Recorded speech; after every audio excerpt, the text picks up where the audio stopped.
షిరిడీ ప్రవేశమే సర్వదుఃఖ పరిహారము. ఆర్తులైననేమి నిరుపేదలైననేమి ద్వారకామాయి ప్రవేశం ఉన్నచినంతని సుఖ సంపదలు పొందగలరు. ఈ భౌతిక దేహానంతరము కూడా నేను అప్రమత్తుడను.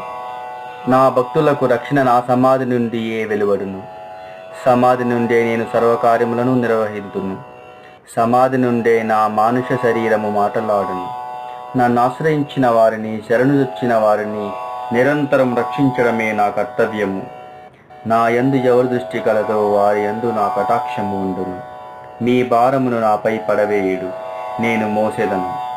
నా సహాయమును గాని నా సలహాను గాని కోరిన తక్షణమే ఒసంగెదను. నా భక్తుల గృహముల యందు లేమి అను శబ్దము పొడసూపదు.